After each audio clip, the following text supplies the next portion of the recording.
Ladies and gentlemen, welcome to the Just Know It Sports Show. Don't forget to check us out every Friday night, 8 p.m. Anchor FM, Spotify, Google, and Apple Podcasts. Wherever you tune in. And here we are. We down to the championship game in the NCAA. And just like that, it'll be over with. TCU pulled it out versus Michigan. We got Georgia trying to repeat. And just looking back at the semifinals, them were two of the more interesting games. It was kind of like if you got the 2005 Rose Bowl and I think it was the 2017 national championship between Alabama and Georgia, all wrapped up in one big semifinal. I was really impressed with TCU and how they really handled Michigan. They really handled Michigan. I think that score was more. It was closer than what it. I mean, it was more of a beatdown than the score indicated because it seemed like every time TCU was about to go back up by like about 21 points, TCU would really just like throw an interception or fumble, and Michigan would hit a big play. But yeah, I was shocked. TCU kind of put them things on Michigan, like for real. Get it out of here, Michigan. Will be no shades of 9-7, King Drake. You know what was really evident was TCU's speed on defense. Michigan just didn't have any answers. I mean, I thought they were going to be able to run on that 3-3-5, but they just couldn't do it. Like Donovan Edwards had that one run at the beginning, and then all of a sudden they couldn't get anything going on the ground, and I was just amazed by how they were able to stifle Michigan's run. Yeah, they did do a great job. Can y'all hear me? Sorry about that. Yeah, we got you. Yeah, they did do a good job. I mean, piggyback off what Doc said, this score is not indicative of what actually transpired during this game. This was a thrashing. And Michigan was playing catch up the entire game, and they just couldn't catch up. Yeah, it got kind of nip and tuck at the end, but hey, the purple and black magic just keeps on rolling. We started on this team. I think the first game we did this season was Kansas and TCU, and everybody except for Candy picked TCU. We all rolled Kansas. And you remember, I think Kansas was what, about 5-1, something like that. They were looking good early, and it just took off. And every other week, or just about every week, we doing a TCU game because of the comebacks by Dugan and that coaching staff.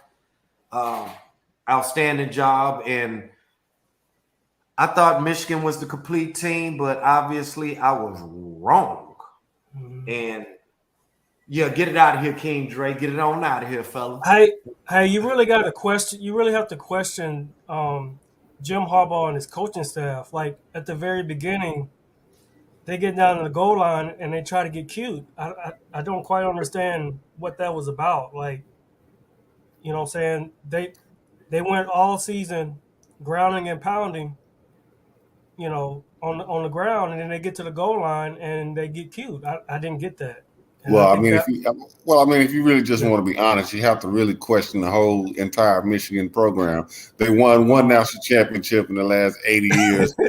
And the year that they did win it, they played. I mean, that was a relatively weak year in college football, and they basically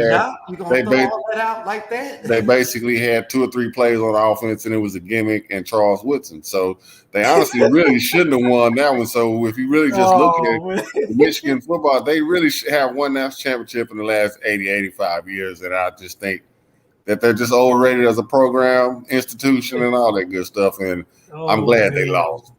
Doc is on it, man.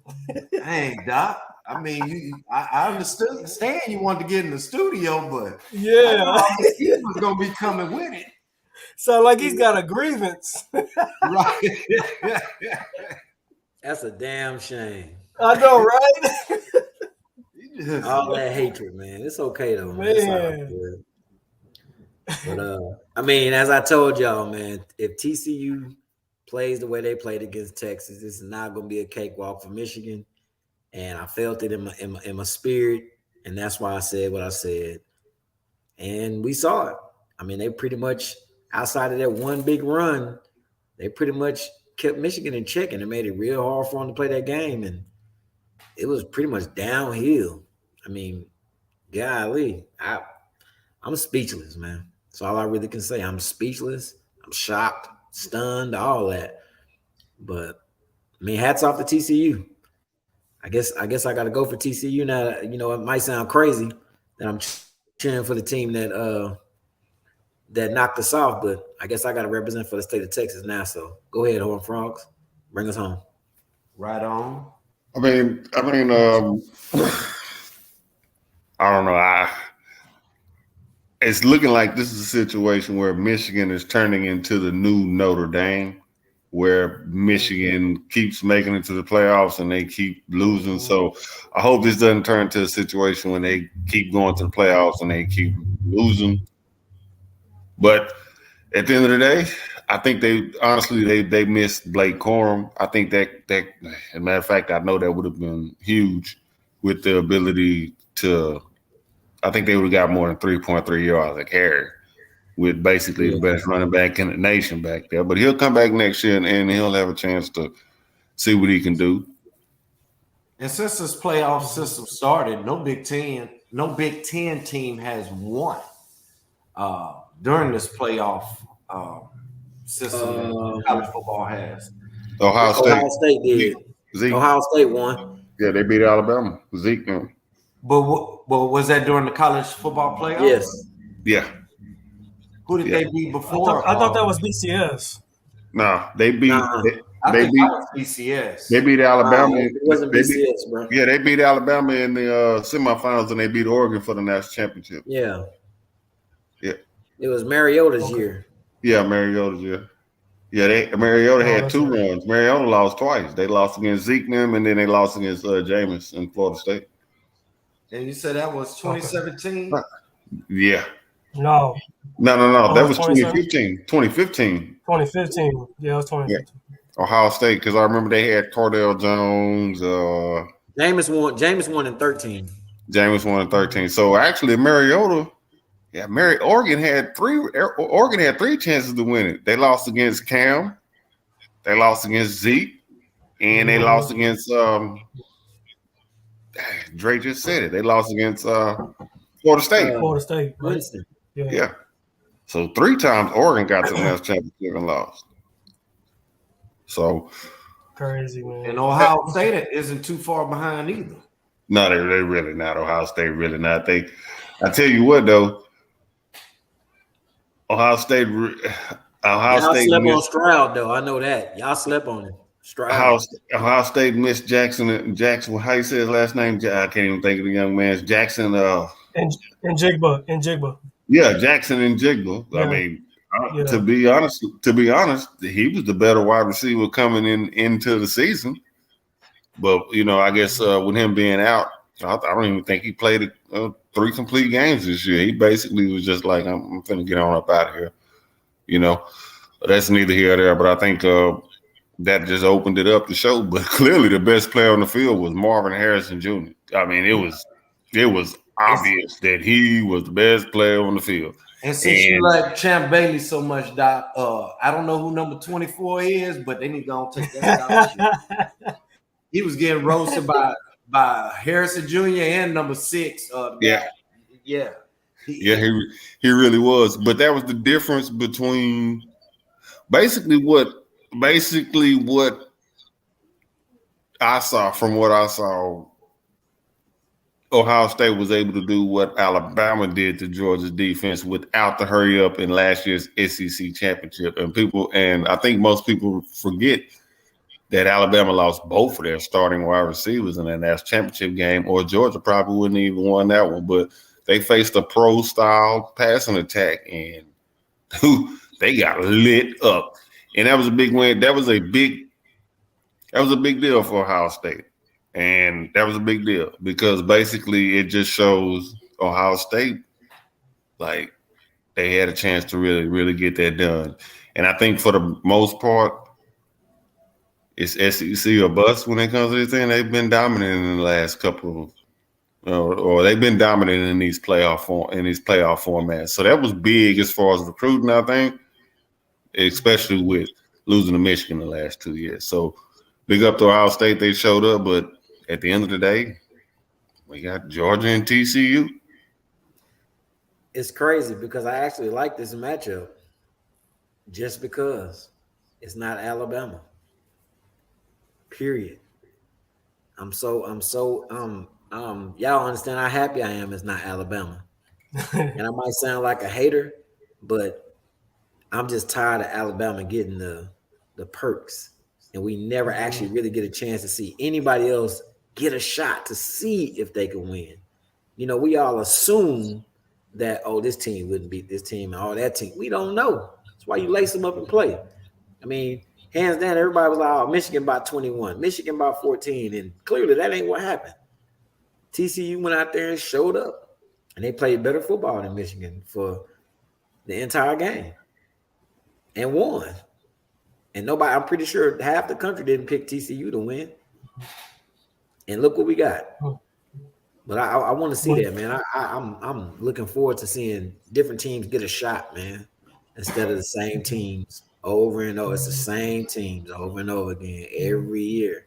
That's getting boring, man. To me, it is. I don't know about y'all, but that's getting boring. Give somebody a shot. Yeah, I agree. I mean, it's refreshing to see that we've got, you know, besides Georgia, we got a fresh new team that's. I feel like they've been disrespected, you know, by the sports media in general. Like they're treating TCU as if they're Cincinnati or, you know, a Cinderella team, so to speak. And I'm glad to see that they're in it. And looking at the film or at the game, as far as, you know, Georgia and their defense, I think TCU can. I mean, I'm sure they're looking at the game film thinking, okay, their defense can be exploited, and TCU's got the offense to do it. So I'm really excited about it. Well, damn. Don't sound like nobody else is too excited, man. Greasy, Doc, how y'all feeling over there? Y'all like the change? What's up? I mean, you know, the only thing I really want to say about it is Georgia about to own up to that 12.5 point spread. They come in there shucking and jiving, half stepping. They're going to find themselves on the wrong end, just like Michigan. And, you know, this TCU team is very resilient. You know, Georgia, they got past. I mean, I'm not the one to make excuses. I mean, they squeaked by Ohio State. I will say this: if Harrison Jr. plays that entire game, we're watching Ohio State and TCU. Period. I don't see Georgia winning this game. I agree. I agree. I still think Ohio State's going to look back, and I mean, that loss is going to haunt them because. Oh yeah. I mean, Stroud played out of his mind, and even with Marvin Harrison Jr., you know, not being in the game in the second half, I still think they should have won that game, and their defense let them down. To me, so yeah, they've got to fix that side of the ball. You're right. At some point. So I totally agree with you. Yeah, they do. They do. And I think if you look back to a preview show, I mean they had all the tools coming in to make a run back at it. And we pretty much knew it was going to come down to Michigan, Ohio State, that last game. But if you're Ryan Day and the Buckeyes fans, they got to fix that side of the ball. Like, seriously, they got to fix that side of the ball. And until they do, it's going to come down to them in Michigan again. And then when they do get to basically whoever wins that game, and then when they do get to the playoffs, they're going to run into an SEC team or Big 12 team with some speed, and they're going to struggle. And I think that goes for the Big Ten across the board. Yeah, it does. But are we seeing a changing of the guard or a turning of the tide? Meaning, 2 Big Ten teams can get in. Negative? Not gonna happen. Because if every year Ohio State and Michigan are going into that game undefeated, and in their top 5 upon entering that game, and just like this year, somebody loses, they're not going to fall that far. So I say that because I don't think we're going to get that anymore in the SEC. I really don't. I don't think it's The necessary. reason we won't get into the Big Ten is because they're not as strong as the SEC, right? Yeah. And I think we just looked up on how everything played out. However, when they lost, where they fell, and then everybody else that lost to help them get in. Because remember, if USC doesn't lose, we don't get this. None of this happens. That's right. If USC, but was the SEC just really that strong? Let's think about this. The SEC, not this year. Not this overall. year. No, overall. It was basically Georgia and Alabama. I mean, Tennessee, they could put up some points, but they got to fix the defensive side of the ball too. But it was basically Georgia and Alabama, and you got to think about it. Bryce Young was hurt, and we knew this was his last year, so he wasn't finna go out there on whatever was wrong with his shoulder. But think about it, Doc. Last season, you had 2 strong teams in the SEC with Bama and Georgia.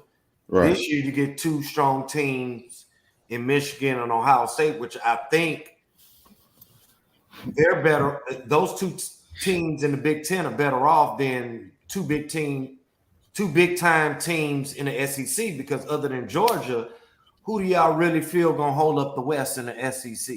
That's a crapshoot and a dogfight at this point. Yeah, we're gonna have to get. Here's the problem, though, Greasy. The SEC is gonna have more ranked teams, right?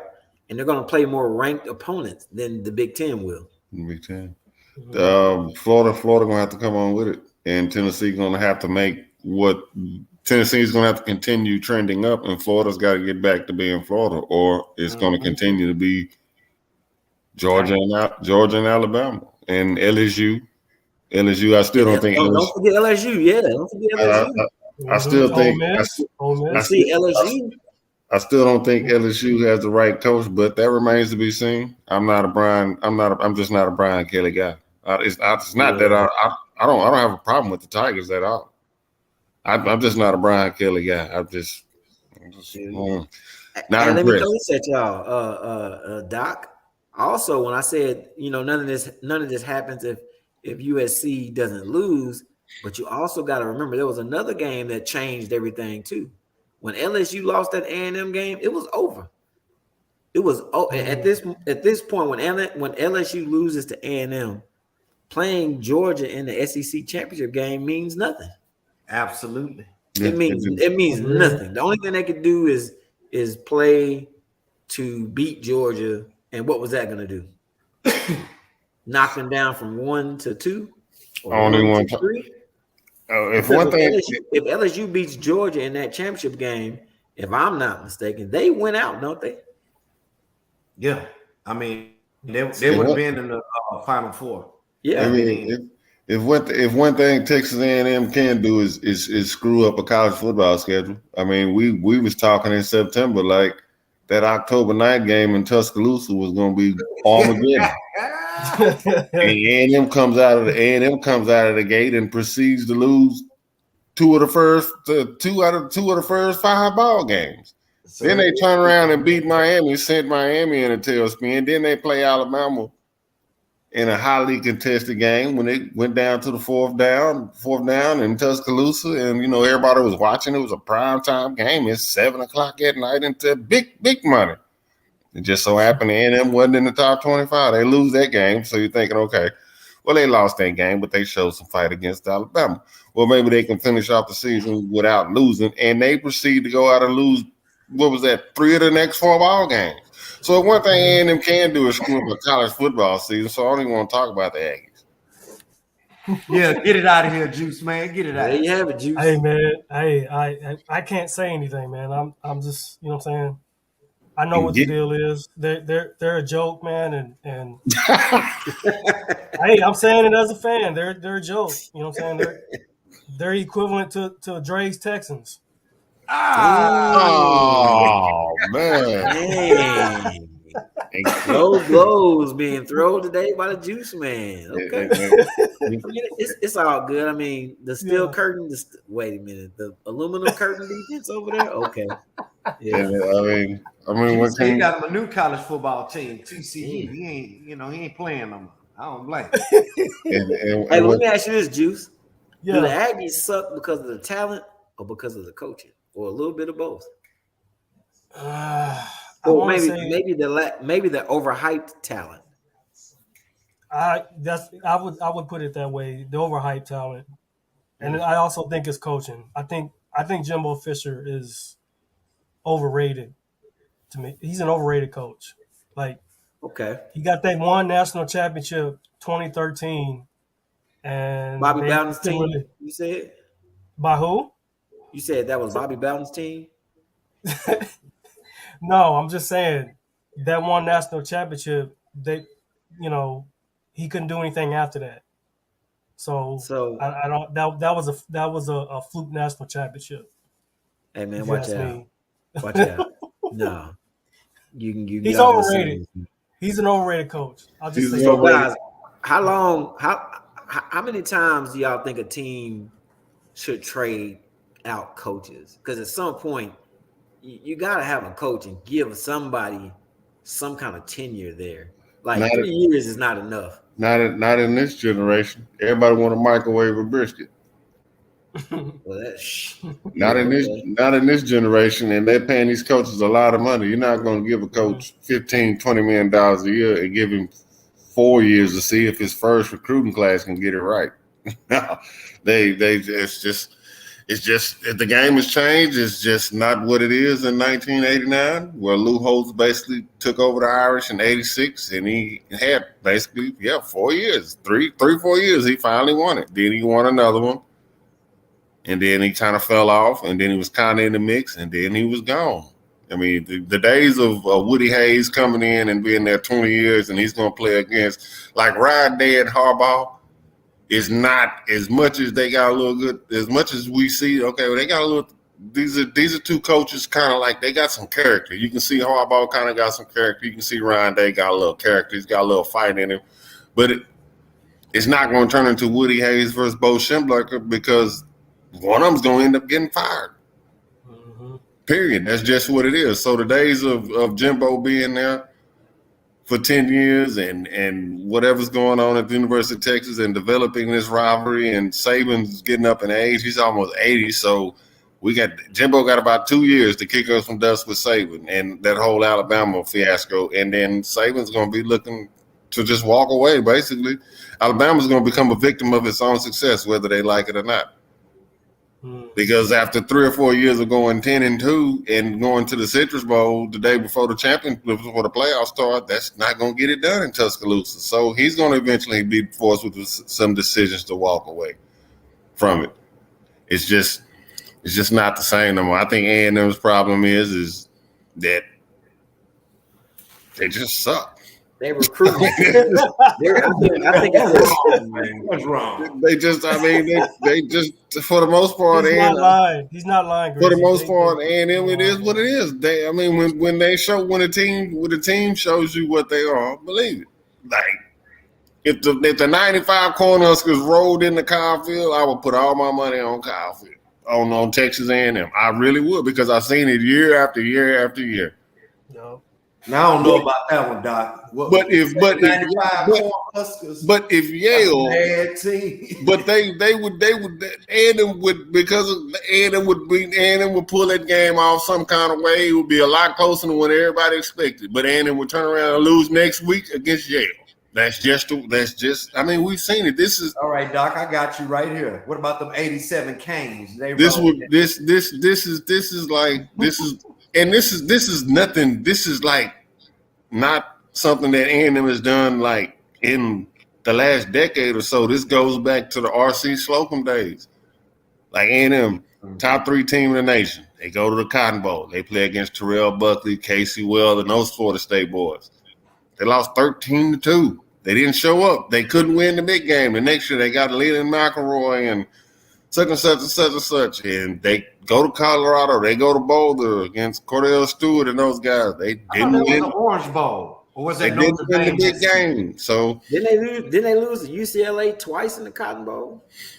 now they beat UCLA. I know them horns they got beat blown out in UCLA. that Cotton They Bowl. beat UCLA. They lost against Ohio State. They lost against Notre Dame twice. Okay, that's who it is. I knew Okay. somebody lost to twice. Like They lost against Notre Dame twice. So that's just what A&M does. And until A&M finish their breakfast, like finish it all the way off. That's just it is what it is. Just that'll get it done. But but just real quick, jumping into the actual game breakdown in that championship game. Now that college football season is about to actually wrap up, we've seen some upsets in college football championship games. I don't even want to talk about that 2002 Ohio State Miami game because that was highway robbery. yeah, that was just highway robbery. Agreed. But we have seen a Cinderella. 1986, Jerome Brown, Manny Testaverde, Michael Irvin.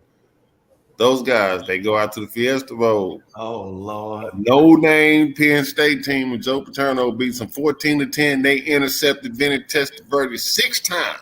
I was hot.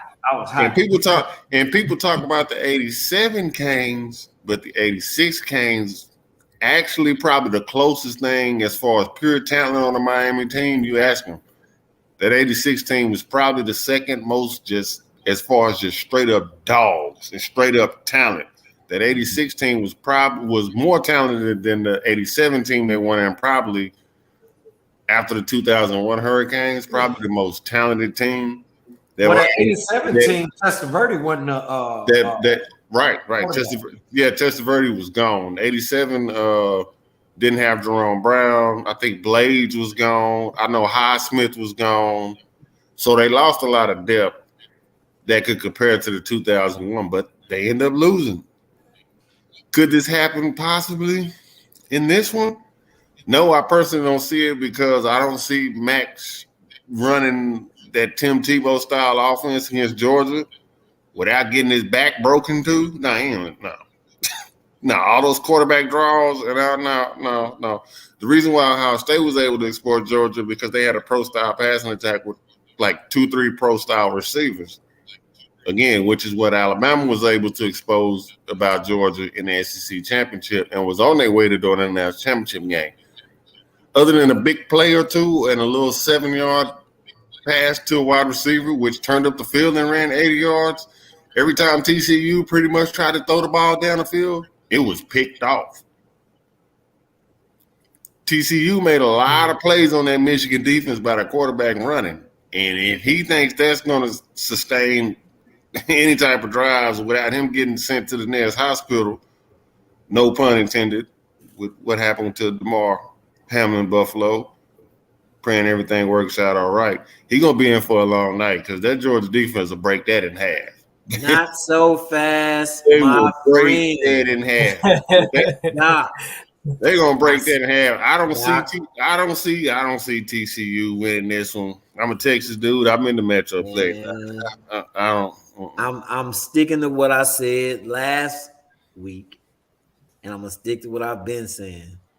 If the TCU Horned Frogs play like they played against Texas, Georgia is gonna be in trouble. TCU has shown us that this 3-3. Wow. 3-3-5 is they're getting it done, man. They getting it done. They are killing the run game. They are shutting the run game. I'll say one thing. That they're undersized and they fast. And that showed against Michigan. Oh wait, you leaving out strong as hell too. Because they are shutting the run down. A 3-3-5. They are shutting the run game down. But here's the difference. Here's the difference. And I think we all pretty much know it. There's a difference between SEC strong and Big Ten strong. And I think Michigan found out last year, trying to we're going to play physical too against Georgia. No, I don't think TCU want to get into no George Foreman, Sonny Liston. Let's just go body blow and stand in the middle of the ring and slug this thing out. I don't think that's the route they want to go. They could. If you look at mano a mano, just like who's the more physical up front, yeah, TCU is physical, but I don't think they got enough NFL-style players to play that game for 4 quarters. Now, anything could happen. Stetson Bennett could drop back the pass and get popped, and the ball's on the turf, and Florida and TCU scoops it up, and next thing you know, it's 7-0. And from that point on, this game on, I'm gonna go with Georgia in this one, 28. And I'm going to give TCU benefit of the doubt just because of the simple fact that they won every game I picked against them, but I don't think they beat Georgia. I'm going to take the Dogs 28-20. I think Georgia repeats. Man, I honestly think that Michigan lost. no. I think TCU can rattle. I think they have the athletes to rattle Stetson Bennett. Good point. So I'm gonna go with the Horned Frogs in a close one. I'm gonna say 31-28. Okay. What you got, Greasy? Ooh, I'm thinking either 21-17. Or I'm thinking 31-20. Okay. You know what? Go on and give me 27-21. I like the Horned Frogs. Okay. I haven't been successful.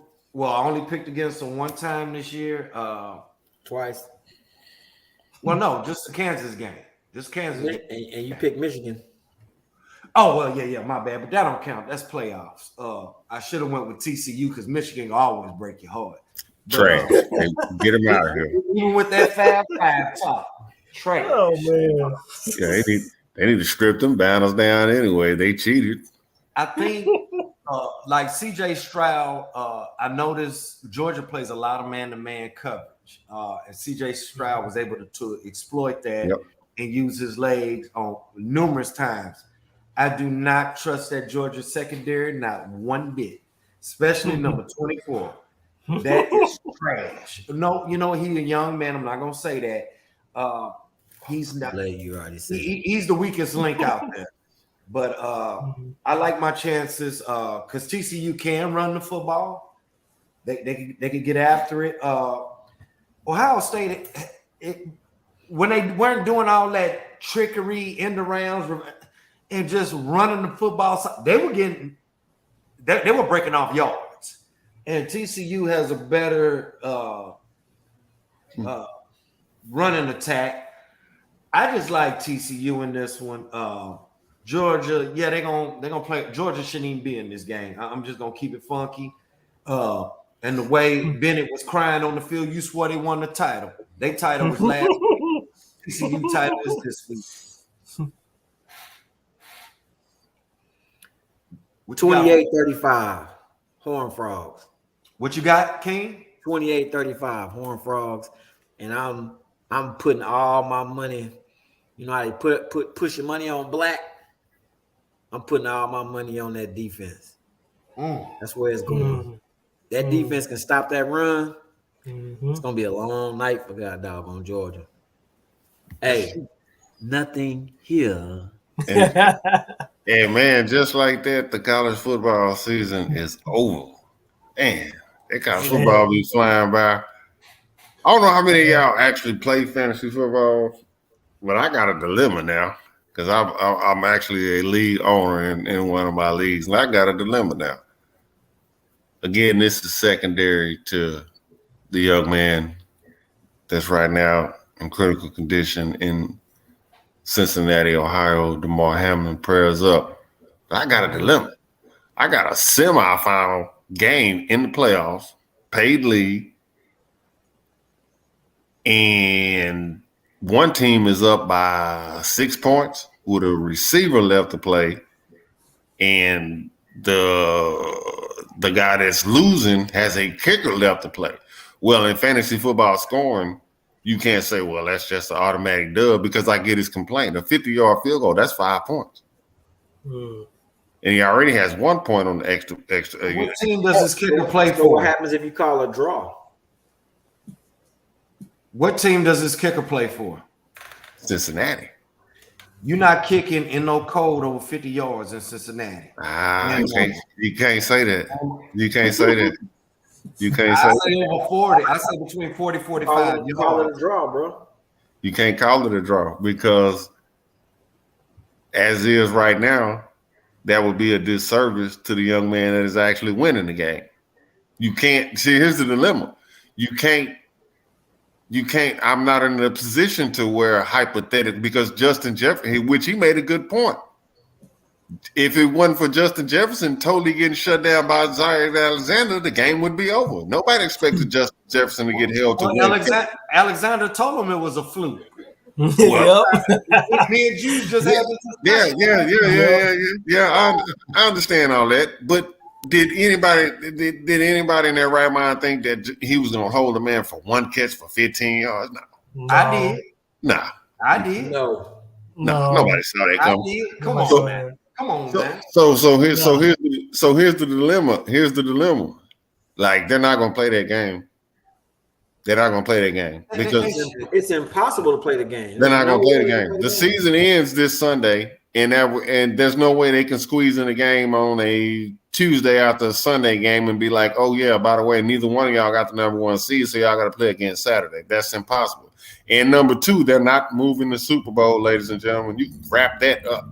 Oh no, that's too many. So they're not going to push the game. They're not going to start the playoffs late and move the Super Bowl. No, that's not happening. So the dilemma is. Well, the thing is, hold on, Doc. So you got to come out with who's going to win this game. Well, there is a way out. Time out. There's a way out. After the AFC and NFC championship game, there's a 2-week wait. So basically, they can slide the playoffs back. They're going to have to, if they choose to make it up. Me personally, I don't think they should. I don't think they're going to make the game up. I don't think they're going to make the game up. And I don't think they're going to make the game up. And tradition, like, there's for the last 3 or 4 years, I think the Super Bowl has basically been 2 weeks off. Now, there is an occasion, but those were mostly like, once the Super Bowl got moved once they extended the season and gave the bye week, the last Super Bowl that we're going to see in January happened in 2012. There's never going to be another Super Bowl that is played in January again, basically. So from now on, after the conference championships, there's going to be a week off, and then it's going to be the Super Bowl. The days of the January 27th Super Bowl, that's over with. That's over with. So I know the days of the January 15th. So you got one solution. Yeah, give everybody back their money. Well, that was an option, but that's not really like, I was out the playoffs when Lamar Jackson got hurt, basically. That's when my season went down to 2. But that's not fair for those who went. That's not fair for the ones who advanced in the playoffs and are now in the Final Four compared to somebody who just showed up on draft day, picked a player and left. And never changed their roster. And hold on, and never changed their roster or never put in any whatever to get their money back. So then split the money. Hey, he gonna have to divide the money up between the 4 people that's left. Then that's what I was just take that L. Period. That's what I. You can't make a person take an L, bro. Yes, you can. Yes, you can. Because at the end of the day. Ain't nobody told him to pick Cincinnati kicker. That ain't his problem. Yeah, he could have wavered out. He picked Cincinnati's kicker. Kickers come a dime a dozen. So that means you don't have a dilemma then. No, here's the dilemma. Here's the dilemma. He wants the guy that's losing by 4 points wants to split it between the semifinalists, and I'm like, no. No, because if you split it between the semifinalists, then you got to split it between the wild cards because everybody made the playoffs. And if you give it to everybody that made the playoffs, what about the person that was one game out of the playoffs? And if you go that far, you might as well just run everybody their money back. Well, Doc, check this out. Did you know Lamar Jackson was going to get hurt? No, I didn't know.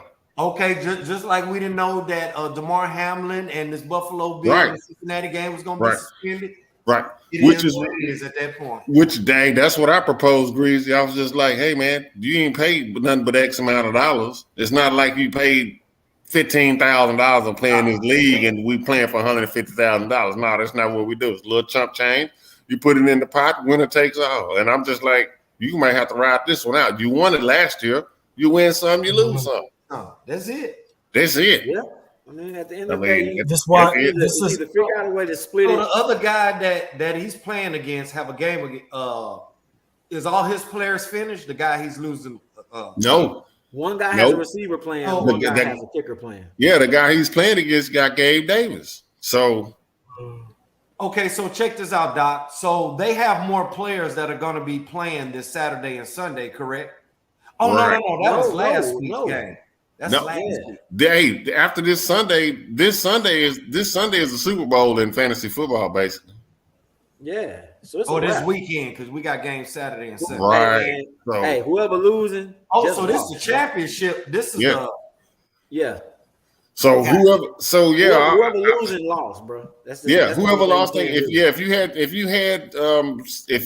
If you was losing when that game ended, it's over, bro. It's over. And- Ain't nothing you can do about it. And you just have to. It is what it is. Run it back next year. And like I explained it to him, it's nobody's fault of their own. And now, you can give him back his look. You could give him half of his money back.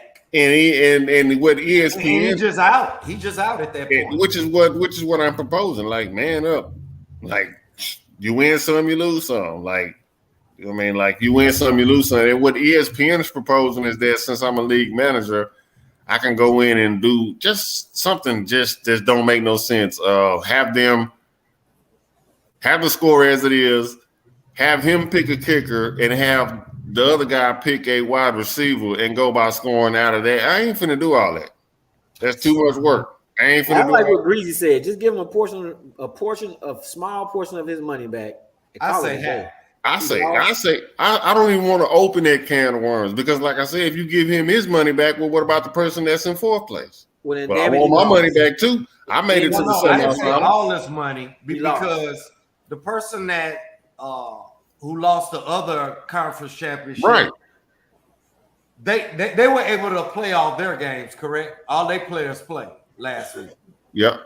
Okay, this guy is the only guy which all his players didn't play. So, like let's say the pot, he put in $50. Hey, go on, slide him 20 or 25. Tell him gone. Hey, but he is not in the championship game. Now, if he's looking to get into the championship game, it's not gonna That happen. ain't gonna happen. That ain't gonna happen, player. He lost. no Nobody matter what. told you to pick Cincinnati's kicker. Right. Why in the hell didn't you pick Oakland, Vegas's kicker? Yeah, he could have Vegas kicking, the game would have been over. Yeah. Because I think Vegas kicker had like 12, 15 points. Thank you. Ain't nobody tell you to pick Yeah, Cincinnati so- kicker. So we're going to Hey, I know this. Hey, I know this is a rare case, with your dilemma, Doc. But I've played fantasy football before, but it's always been for fun and no money involved. I've never been a gambling person. I don't mess with fantasy football and money because when money's involved, we're not on the field. We have no say on what the outcome is going to be. So that's why I wouldn't play fantasy football if there's money involved. That's just me. Hey, I think you got. I'm in having a change fantasy- of heart, Doc. I say don't give him $1. He shouldn't get none of his money back. It is what it is. You roll Well, the dice. hold on, Doc. I'm Every gonna ask you week, one question. listen, I'm gonna ask every you week, one question. every week we roll the dice. That money that was put into the pot, is that an entry fee? That's the entry fee. Oh well, hell, he don't get nothing. Yeah. Yeah, that's No. it. Yeah, you don't get And, nothing. and here's the thing. We've been doing this for 10 years, so it's nothing new. Oh, Yeah. Yeah, it's not like we just implemented this new rule. We've been doing this for 10 years. It's the same group of guys. It's the same group of guys. $20, whatever, and then you play the whole season. You play the game. Yeah. He At needs the to end of the day, just cut his Yeah. losses. and like you say, at the end of the day, man, put your $20 in the pot, man, and call it a day. Yeah. Like you either gonna win or you gonna lose. Yeah, this ain't an every week somebody paying. Yeah, this ain't an every week type thing. And like I said, it's not like you put in a whole $5,000 and the winner gonna take home 40 grand. Now I can see that would be a dilemma. I'll be up trying to figure out something. But $25 to this pot. Yeah, $25 to win. $25, you got 10 players to win $250. Come on, bro. He's a sore loser. Yeah, he's a sore loser. I thought maybe y'all were putting in every week. No. It's an entry fee. It's an entry fee. It's a one-time fee that was paid how long ago? Exactly. Yeah. Like right before the draft in August. Come on, bro. Ain't nobody finna do all that. Hey, Doc, when you talk to him, tell him that the governing board, King Dre, Juice Man, and Greasy the Don said, "Hey, brother, that was your entry fee. You played good this season. We'll see you next season." Hey, run it back next year. Run it back next year. You know that there is no other solution other than There I mean, if he had picked the wide receiver and the wide receiver didn't get a catch in the game, then what? Well, that's who you chose. That's who you picked. And if ifs were nuts, we ain't playing this on maybes and ifs. We'll have a merry little Christmas. Well, yeah, I'm just leaning towards more of just it is what it is, man. If ESPN, if they're not gonna play the game again, that's pretty much been decided. They're not gonna play the game again. You lost, bro. But at any rate, we up out of here. That's another episode down of the Just Know It Sports Show. You know what it is. You know what to do. You know where we at every Friday night, 8 p.m. Anchor FM, Spotify, Google, and Apple Podcasts. Y'all be on the lookout. Gabe Heavy about to drop. Me and Big E gonna take it back with some retro basketball and just some real good basketball commentary. We'll let y'all know a little bit more about that. Until next time, y'all check out that Georgia and that TCU game. Got a lot of NBA action coming around the corner. It's going to turn into spring pretty soon. We're going to be talking about March Madness and the NBA Finals. And then before you know it, Lord say the same, we'll be looking right back at it again. September and August, Crushtober, all that good stuff. And college football will be back. One of our favorite times of the year. But in the meantime, y'all hold it down. We out.